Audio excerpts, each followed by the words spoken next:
In this lesson, we're going to be dealing with equations that are in quadratic form, we call it. So they look like they're quadratics, but they're not quadratics. So they look like this. So directions will be asked to solve. Now, first one is x to the fourth minus 13x squared plus 36 equals 0. So it has a quadratic look to it. There's three terms. The middle term's power is exactly half of the highest power. That's very much a quadratic-ish type of a thing. So it's really comparable to this, where you have x squared minus 13x plus 36 equals 0. So if you were dealing with this type of a problem, we would look to see if it's factorable. So to see if it's factorable, we would be seeing what multiplies to 36 that adds to negative 13.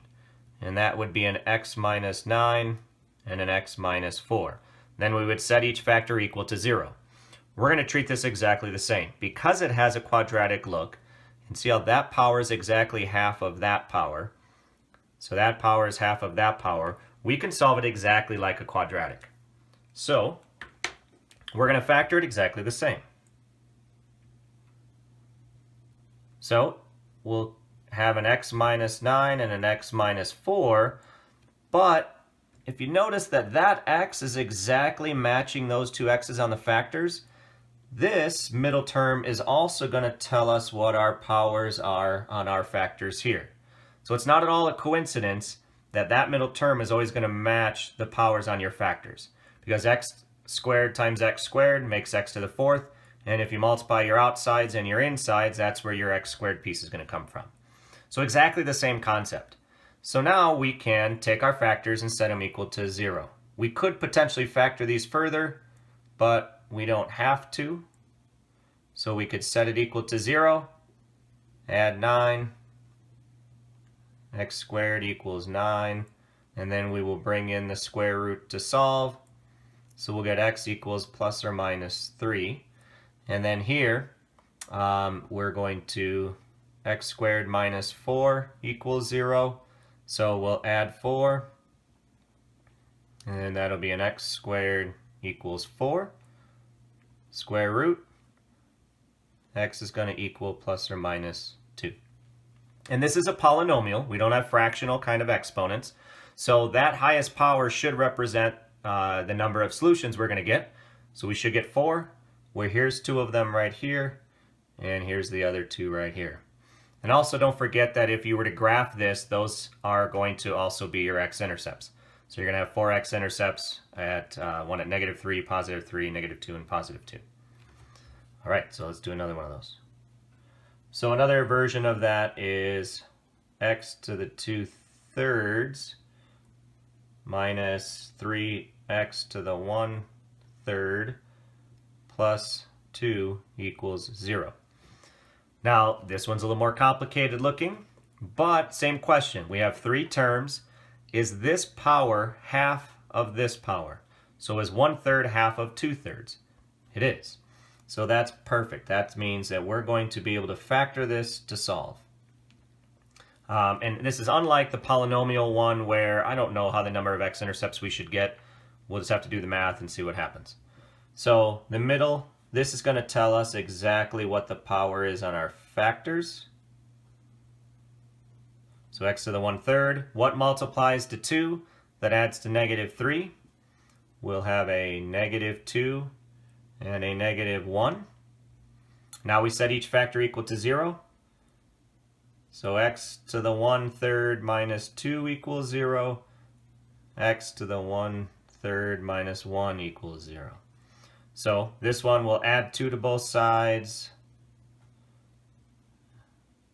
X to the 1/3 is going to equal 2. Now we need to get rid of a 1/3 power. And a 1/3 power is like a cube root. So what would cancel a cube root is going to be raising it to the 3rd power. So here you're going to multiply the powers together. So a power times a power, those are going to cancel each other out and just get you an x. And then here, you're going to have 2 to the third, which is 8. We're going to do the exact same math here. We'll add 1 to both sides. X to the 1/3 power equals 1. We're going to raise this to the 3rd power to cancel the 1/3, which whatever we're doing on the left, we have to do to the right. So that's going to get us an X equals 1. So I didn't know how many solutions we were going to get. Potentially we're going to get 2 because of the 2 factors, but because it's not a polynomial, that doesn't correspond to the number of solutions we're going to get. All right, one last. So this one will be 2z to the negative 2 plus z to the negative 1 minus 28 equals 0. So does this have a quadratic field? Question is that power half of that power? If it is, you have yourself a quadratic look. So yeah, but the problem with this one is that I got to be able to factor with the leading coefficient, not 1 this time. So I can't just do the shortcut of what multiplies to the last that adds to the middle. I need to actually factor this. So I'm going to rewrite this as a quadratic. And try and factor this. So this is the quadratic version of it. And I'm going to do the AC method. So I'm going to multiply the 2 times the negative 28, which is going to get me a negative 56. And now I need two numbers that multiply to negative 56 that differ by 1, because the signs are going to be different because of the negative, that differ by 1. So that's going to give me a 7 and an 8. And to get a positive 1, 7 is going to need to be negative. So all that does is tells me how I'm going to separate my middle term. And then I'll bring the rest down.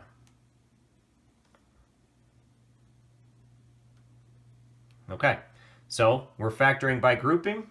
So I'm going to break that in half. I'll factor out the greatest common term here. Greatest common factor is x. That'll leave me with a 2x minus 7. And in order for this to factor, I should get another 2x minus 7 here.